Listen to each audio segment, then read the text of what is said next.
E do nada surgiu uma crise, a mais grave de todas as que afetaram os governos de António Costa, precipitando o país em eleições antecipadas. Quem diria no último episódio que, 2 semanas depois, António Costa seria também o responsável pela pasta das infraestruturas de um governo a prazo com uma data de fim já marcada.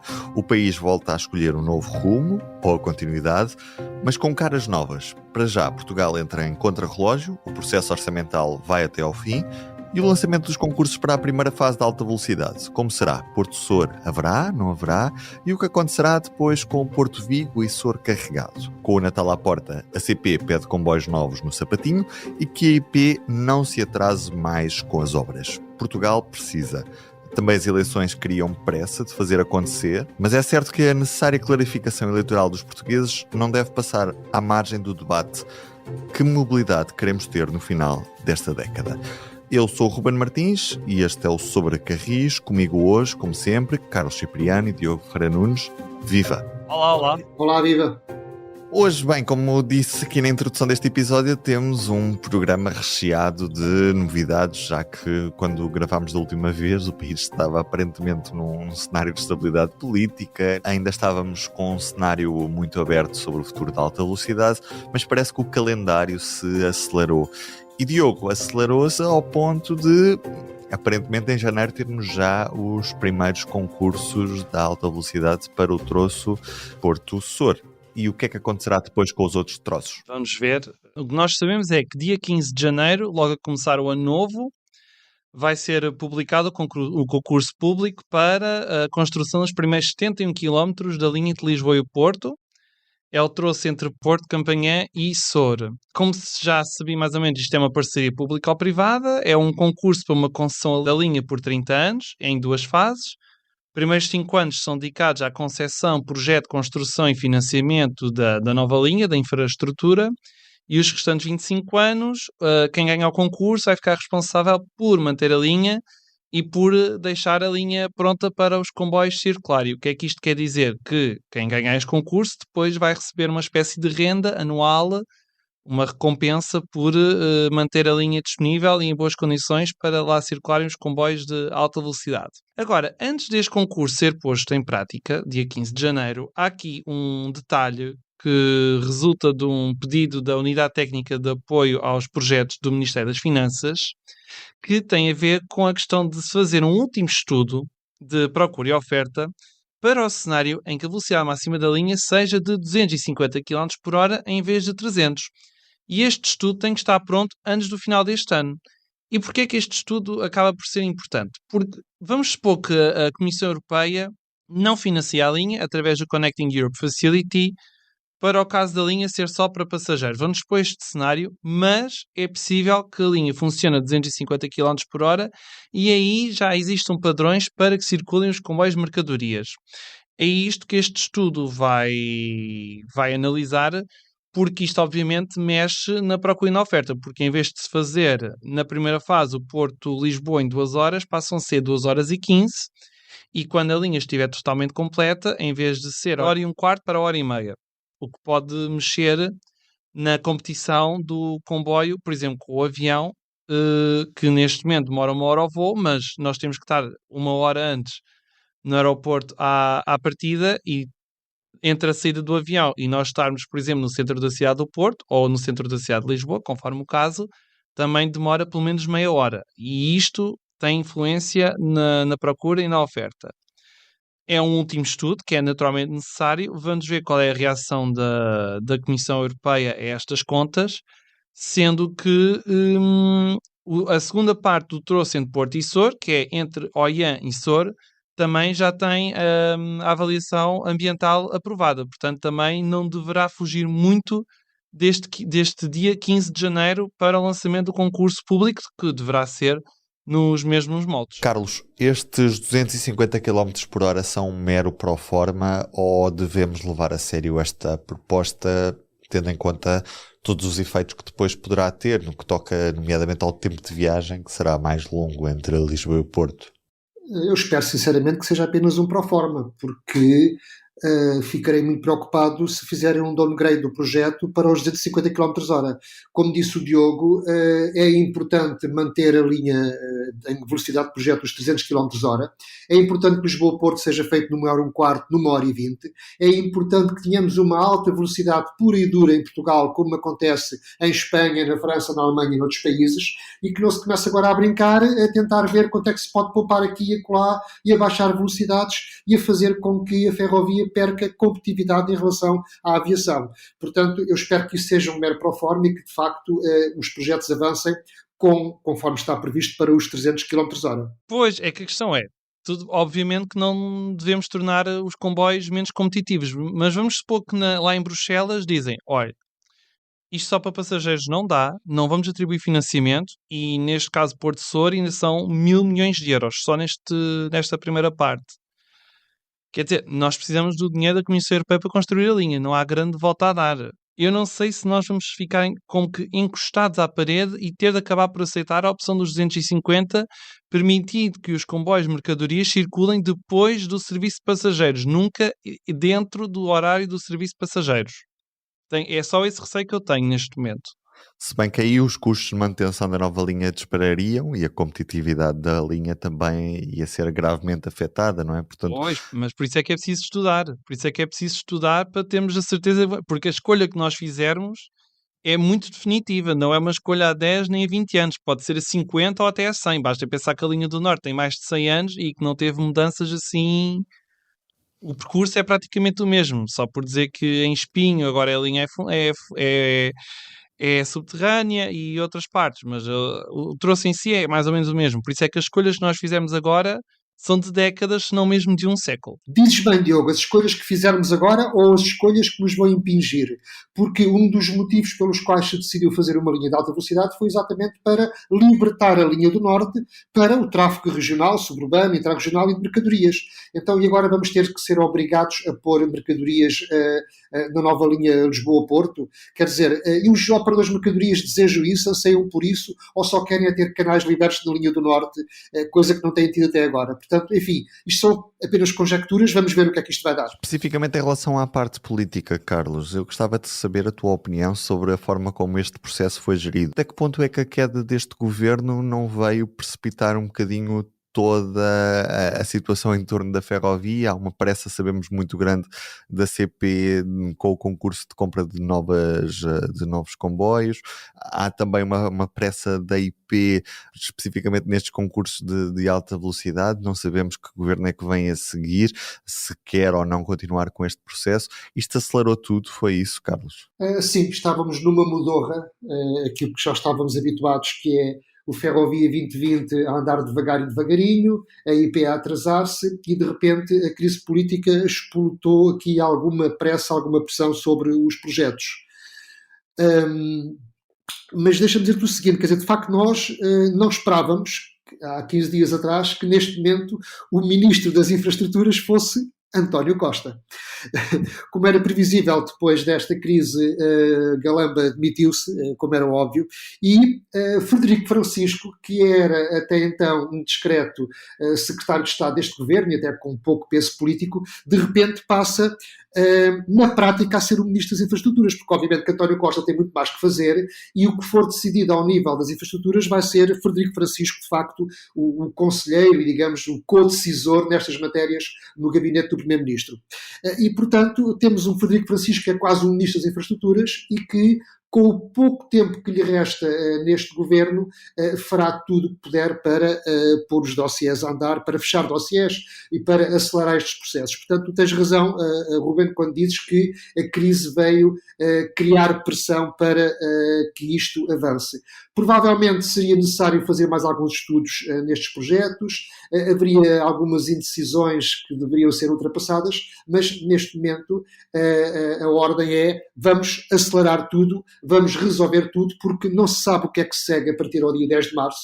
E embora a ferrovia, de uma forma geral, e a alta velocidade em particular, sejam temas consensuais, perante uma eventual mudança do ciclo político, não sabemos o que é que pode acontecer. E, portanto, eu estou de acordo em que se avance quanto antes e em que se ponham os projetos a andar. Eu acho que estás muito otimista, Carlos. Desculpa, mas eu acho que o teu otimismo neste momento está ao rubro e eu estou completamente ao contrário de ti. Desta vez eu não estou nada otimista.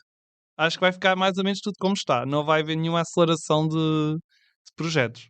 Pelo menos há uma tentativa de lançar concurso e de fazer as coisas. Agora, por exemplo, em relação aos novos comboios para a CP, eu estou seriamente preocupado, porque eu não creio que as empresas a concurso aceitem facilmente a decisão da CP sobre a empresa vencedora.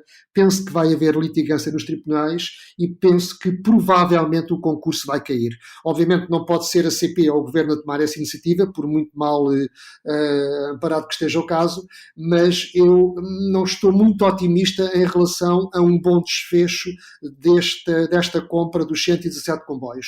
E isso é terrível, é péssimo, porque a CP precisa urgentemente de material circulante, está amarrada a esta coisa que é a contratação do serviço público, que de facto, é terrível, de facto, comprar-se o que quer que seja em relação, por exemplo, a uma empresa privada, que pode fazê-lo muito mais facilmente e com muito mais agilidade.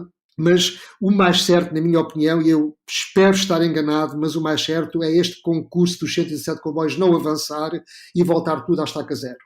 E depois temos o concurso dos 12 comboios de alta velocidade para a CP, Que agora são 14. que agora podem passar a 14. E que não sabemos, mais uma vez, perante uma mudança de governo, perante um outro partido ou coligação no governo, pode entender que não deve ser a CP a explorar os comboios de alta velocidade, pode ter mais simpatia por operadores privados e, portanto, pode não autorizar a CP a avançar com o concurso para a compra dos novos comboios para alta velocidade. E, portanto, esse aspecto está em aberto, não há muitas decisões a tomar agora aqui no curto prazo.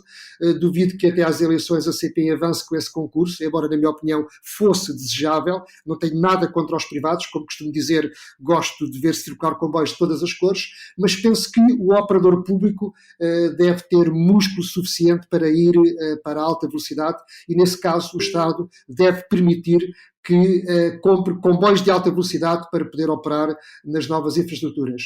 Mas aí lá está, não estou muito otimista, não creio que até março a CP avance com esse concurso público. Recordar que a CP disse várias vezes que assim que a dívida fosse perdoada ia ser lançado o concurso para os comboios de alta velocidade.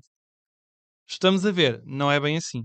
A concorrência agradece, porque a Renfe, no dia em que a linha estiver pronta, tem comboios disponíveis para andar na nova linha Lisboa-Porto. Sim, e a D-Rail pode muito mais facilmente, muito rapidamente, comprar comboios para operar na nova linha. E a CP o que é que tem? Tem um alfa pendular, se calhar.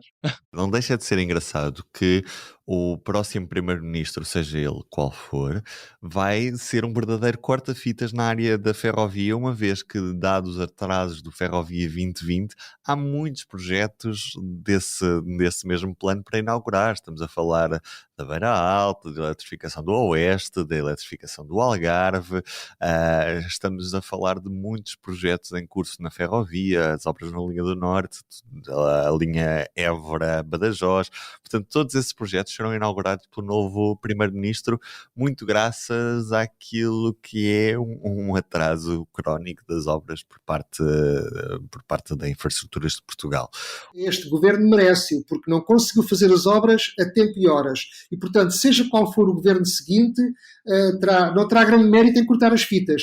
Mas digamos que este merece que não seja ele a cortar as fitas, porque pôs a jeito para que isso acontecesse. Aliás, podemos ter as inaugurações citando Rubén Martins a tempo das eleições, neste caso as europeias.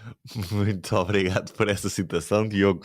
Já agora, outro dos projetos que também poderá atrasar aquilo que é o decurso dos projetos de alta velocidade em Portugal é a quadriplicação da linha do Norte na zona de Alhandra e Vila Franca de Xira, onde a população, e a larga maioria da população, pelo que nos vamos apercebendo, está contra o projeto de quadriplicação nessa zona do concelho de Vila Franca de Xira, que na prática inviabiliza o projeto de alta velocidade também, se não existir essa mesma quadriplicação, uma vez que não há canal ferroviário suficiente para fazer passar comboios de alta velocidade novos em Vila Franca de Xira, sem tirar a horários que já existem de outro tipo de serviços, como suburbanos, regionais ou mesmo alfa-pendulares e intercidades. Carlos, na prática a população pede um túnel para aquela zona, um túnel que tem um valor astronómico e exorbitante e que, na tua opinião, faz ou não sentido para aquela zona, ou que faz sentido é o projeto da IP de quadriplicar a superfície, a linha do norte naquela região? Gosta mais que a linha violeta. Bom, a minha opinião é irrelevante, quer dizer, eu posso expor os factos para que quem nos ouve possa também ajuizar. Vamos lá ver uma coisa, a população, a autarquia, os partidos políticos, digamos que há um grande consenso em Vila Franca de Xira contra a quadriplicação da linha na cidade. Agora, o que é que pede? Pede a solução mais óbvia, que é faça-se um túnel, porque é aquilo que ocorre a qualquer pessoa que não queira ver esse efeito de barreira na localidade. Agora, a questão é que o túnel, segundo a IP, custa a módica quantia de 600 milhões de euros. É uma brutalidade. E, portanto, é um túnel complicado de se fazer, dada a proximidade do Tejo. Teria que ser feito a céu aberto, ao lado da atual linha, portanto, para o lado do rio, basicamente transformando aquela zona do jardim num autêntico estaleiro, durante um mínimo de 52 meses, portanto, uma obra para 4 anos e tal, mas que, como sabemos destas coisas, segundo o histórico da IP, seria seguramente para 5 ou mais anos, não é? Teria que ser escavado a céu aberto e depois tapado, um túnel de apenas 2 km, portanto, com as rampas seria 4,5 km. A própria saída do túnel teria que ser feita com uma altura de 2,4 metros de altura, para evitar que em momentos de cheia extrema do Tejo as galerias fossem inundadas. E, portanto, uma obra de engenharia bastante complexa, que poderia ser feita, portanto, a engenharia tudo resolve. Aliás, eu acho que nas declarações ao público do vice-presidente da EP há ali quase como que uma desconfiança ou um atestado de incompetência à engenharia portuguesa ou europeia, se fosse um consórcio internacional a ganhar o concurso, porque obviamente há soluções para isto, quer dizer, há muitos países que fazem obras deste tipo sem problemas, mas é verdade que é uma obra muito complexa e, sobretudo, é uma obra muito cara. E depois a questão, quem é que vai pagar? Porque quando foi o enterramento da linha em Espinho, a autarquia pagou metade. Claro que era uma obra muito mais simples. Com metade eram 30 milhões. Exatamente. Eu acho isto muito complicado, compreendo ambas as partes, não sei qual seria a minha opinião se eu fosse habitante de Vila Franca de Xira, mas quer dizer, parece-me que 600 milhões de euros para um túnel para 4 km de via é extremamente caro e eu não creio que seja essa a solução. Aquilo que a IP apresenta de quadriplicar, aproveitando o espaço existente, mexendo apenas num bocadinho do jardim e conseguindo subir um pouco a estação e resolver o problema desta forma muito mais barata, eu penso que não aumenta o efeito de barreira, ou seja, o efeito de barreira já existe e não vem muito aumentado pelo facto de ter mais 2 linhas. Por outro lado, eliminam-se passagens de nível na cidade, aumenta a segurança. E depois vamos lá ver uma coisa, quer dizer, já lá existe o viaduto da A1 há muitos anos e ninguém se queixa do efeito de barreira do viaduto, ou seja, o facto... Nem das árvores cortadas, nem nada. Exato, e o facto da cidade estar naquela localização, digamos, entalada entre uma colina e o Tejo, e com vias de comunicação a passar ali, de facto, é uma inevitabilidade. E é necessário aprender a viver com isso. Agora, como digo, eu não sou habitante lá, não sei qual seria a minha opinião, mas eu penso que dificilmente se vai gastar ali 600 milhões de euros que fazem muita falta ao país para outros projetos. Provavelmente o governo vai ter que ser chamado a intervir, provavelmente vai ter que... vão ter que ser negociadas contrapartidas, mas penso que vai acabar por avançar o projeto da IP, até porque a IP neste momento nem sequer pondera estudar aprofundadamente outra alternativa a não ser aquela que está em cima da mesa. Bem, na realidade, Vila Franca de Xira tem vários problemas e o principal deles não é a linha do comboio, não é? Vila Franca é uma cidade que estagnou no tempo, que tem um centro comercial abandonado no centro, que tem muitos problemas em termos de tudo, circulação, ordenamento, de mobilidade, de tudo e mais alguma coisa, e portanto, obviamente que uma proposta que até prevê que seja possível aumentar aquilo que é a frequência dos comboios para Lisboa poderá ser muito vantajosa para Vila Franca. As pessoas dizem que tanta coisa para ganhar 4 minutos. Na realidade não é para ganhar 4 minutos coisa nenhuma, porque não se vai ganhar 4 minutos na viagem ali, não é? Os 4 minutos era se fizéssemos aquela fase 3 entre Lisboa e o Carregado com túneis e pontes ao largo de Vila Franca de Xira. Só que a questão aqui é diferente, é que hoje já existe um estrangulamento que impede que, por exemplo, os comboios na linha da Azambuja circulem a horas certas, não é? Não circulam de 15 em 15 minutos de forma certa. Qualquer atraso num comboio intercidades ou num alfa pendular provoca imensos atrasos no serviço suburbano naquela zona, e isso tem impactos diários na população de Vila Franca, e parece que sobre esse problema os decisores políticos não estão muito preocupados em refletir, estão mais preocupados com esta questão da barreira, quando a barreira já existe. E deixa-me dizer-te, Ruben, que com a quadriplicação da linha Vila Franca passa a ser possível que Vila Franca de Xira seja servida por um comboio em cada 5 minutos. E estou só a falar de comboios suburbanos e regionais, podendo ainda parar um ou outro intercidades. Portanto, só entre regionais e suburbanos a cidade pode ser servida com um comboio em cada 5 minutos. É praticamente um metro à porta de casa. É melhor que o metro. Já agora partilhar uma inconfidência, e que jeito me dava, já que muitas das vezes vou apanhar o comboio Vila Franca de Xira por ser a estação de intercidades mais próxima de minha casa. Sobre Vila Franca, eu acho que convinha acima de tudo explicar isto à população, porque o que eu sinto é que estes factos não estão a ser bem explicados à população. Porque no dia em que as pessoas realmente se aperceberem que isto é muito além das árvores, que podem ser plantadas em qualquer lado, que a questão das indenizações por causa das casas tem que ser bem negociadas, isto tem que ser um processo verdadeiramente democrático e não propriamente imposto. Porque acho que é uma das coisas que está a falhar aqui também é, parece que estão a querer encostar as pessoas à parede. Não, é possível explicar os factos às pessoas, isto que nós estamos a explicar como deve ser, e as pessoas depois percebem naturalmente que isto é o progresso e que o progresso terá muito mais benefícios do que o corte de 300 árvores que podem ser plantadas em qualquer outro lado. E já agora, falando ainda sobre o efeito de barreira, podem ser perfeitamente construídas passagens inferiores e se faz em todo o lado. Falar que esta parte de integrar vai estar relacionada com aquilo que vamos falar mais à frente, com a parte dos grafites e com a parte do comboio presidencial. Vamos a ela. Grafites. Parece que Portugal se tornou num destino turístico para quem gosta de grafitar comboios. Parece que a lei por cá é mais branda, parece não, é mesmo verdade, a lei por cá é mais branda. Muitos destes grafiteiros, ou grafiters, não sei bem como é que lhes podemos chamar, assim num português mais correto, vêm para Portugal, pintam os comboios, às vezes são apanhados, chegam à polícia e a polícia acaba por os libertar. Portanto, tendo uma lei branda, o que na realidade se passa é que a CP tem elevados custos no que toca à limpeza de material circulante, os passageiros vêm chegar a jogares comboios sujos e muitas das vezes os comboios acabam por ter de ser imobilizados à espera de uma ação de limpeza com graves prejuízos naquilo que é depois o cumprimento dos horários normais que a operadora tem de cumprir, já que, como sabemos, a CP tem uma frota muito escassa e muito pouco flexível nesse aspecto. Carlos, Carlos, tu estiveste atento ao fenómeno do turismo de grafitagem. Até que ponto é que isto é um problema sério em Portugal e o que é que podemos fazer para mudar as coisas? Bom, é sério, depende daquilo que as pessoas valorizarem sobre a limpeza e a higiene dos comboios, não é? Há quem considere que aquilo é arte. Eu acho que aquilo, como tu disseste muito bem, são comboios sujos, são comboios vandalizados. Mas deixa-me apresentar alguns dados que foram fornecidos pela CP. Que há um turismo de grafitagem, não há dúvida, porque cada vez mais são estrangeiros que são vistos a grafitar ou apanhados a grafitar.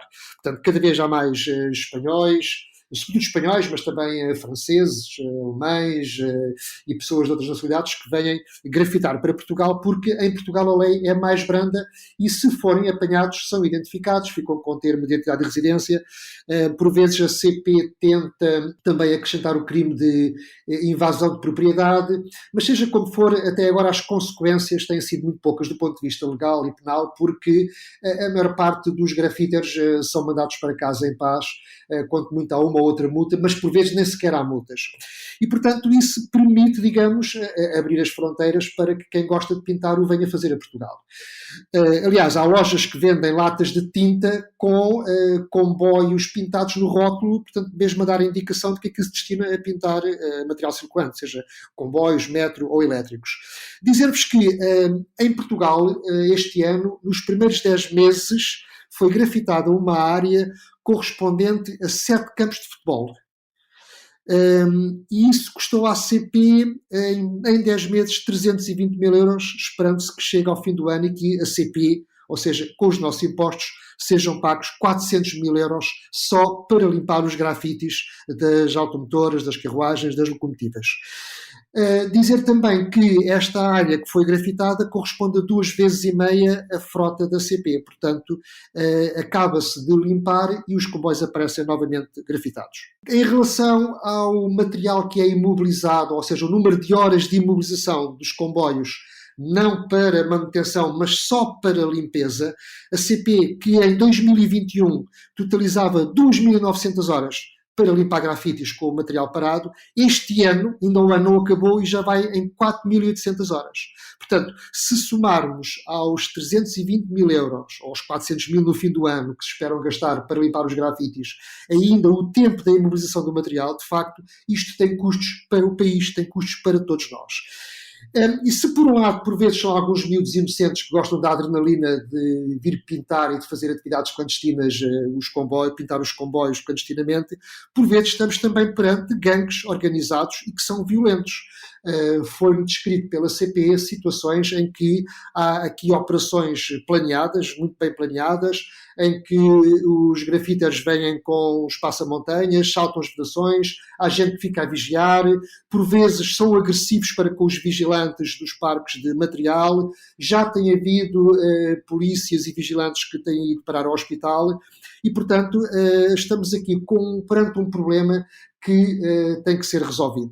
A CP pede que a lei seja mais dura, que se criminalize a grafitagem.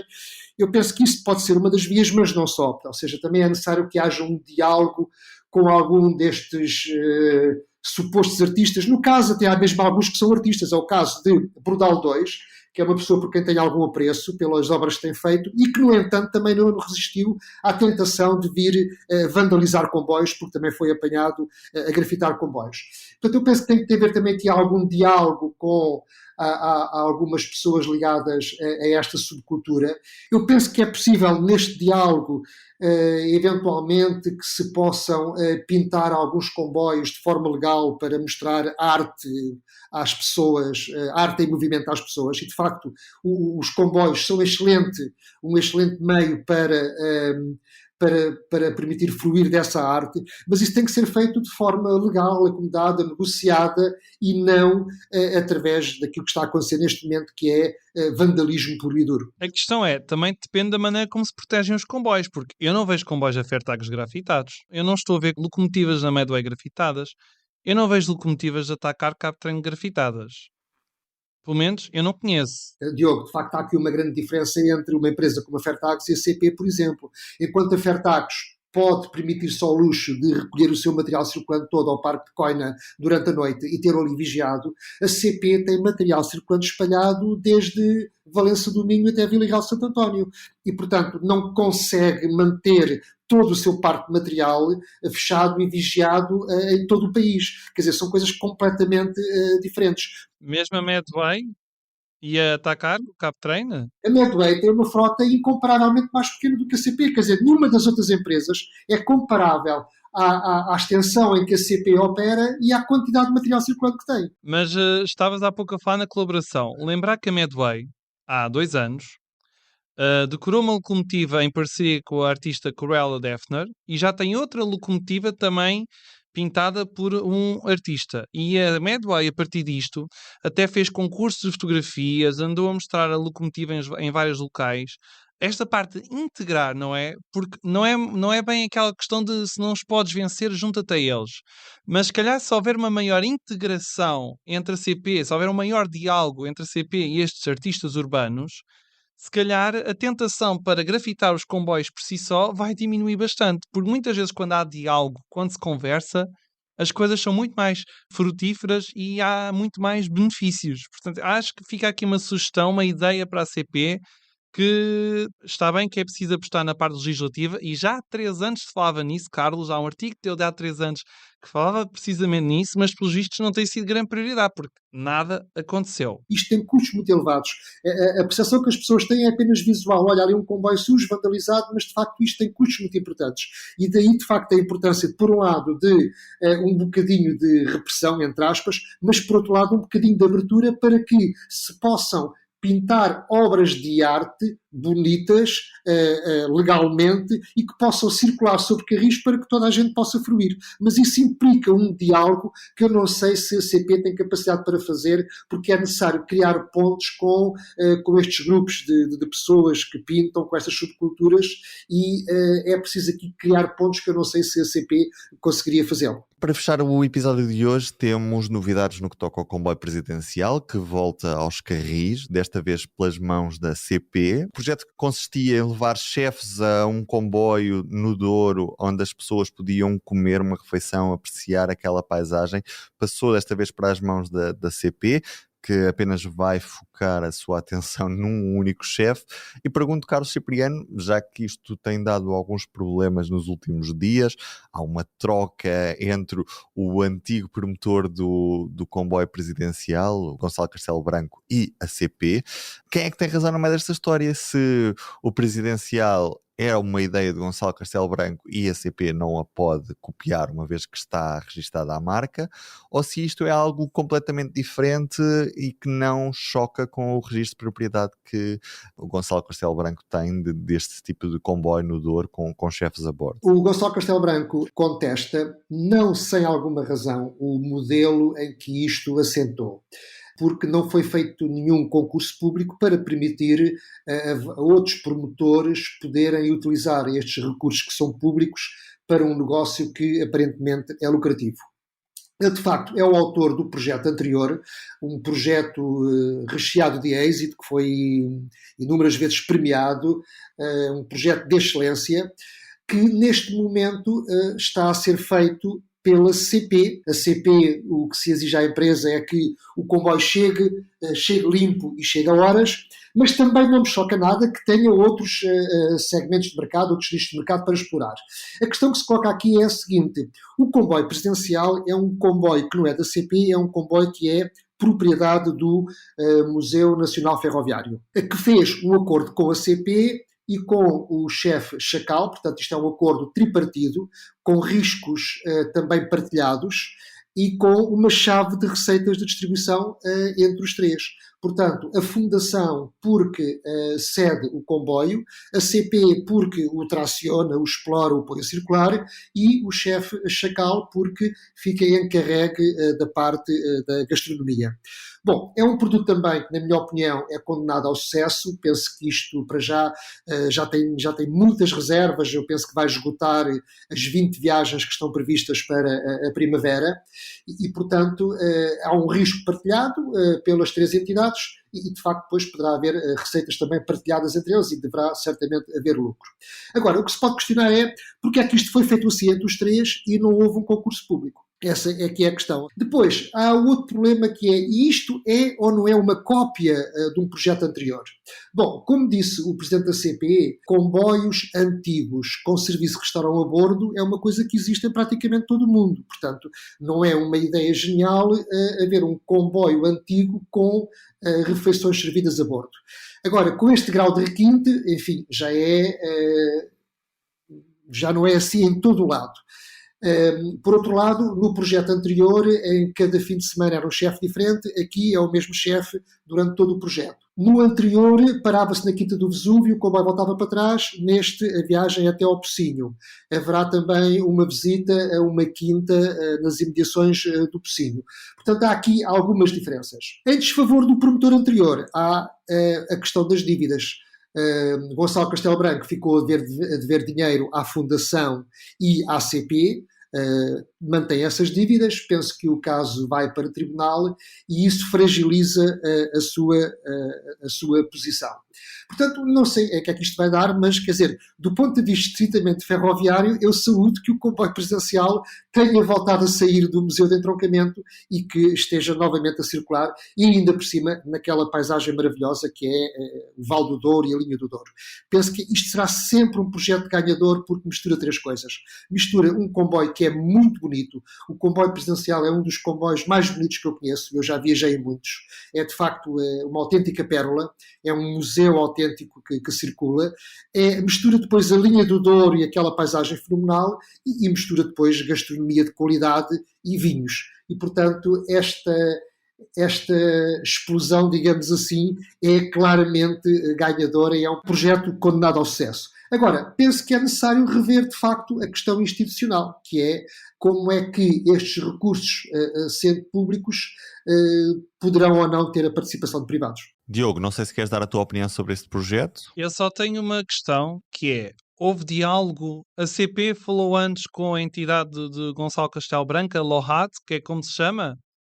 Eu só deixo esta questão no ar. Houve conversas, houve a tal integração que já foi falado nos temas anteriores, porque a CP tem todo o direito a fazer estes serviços. Acontece na Suíça, nós assistimos a isso. Há vários tipos de serviços turísticos para diferentes patamares, conforme os orçamentos. Não, nada me choca que a CP faça o mesmo. Agora, creio que teria sido interessante ter havido uma conversa prévia entre as duas entidades, porque, de alguma maneira, a LOHAD, a empresa do Gonçalo Castelo Branco, já fazia antes este serviço e com bastante sucesso, como se viu. Tanto que provavelmente foi por isso que a CP decidiu continuar.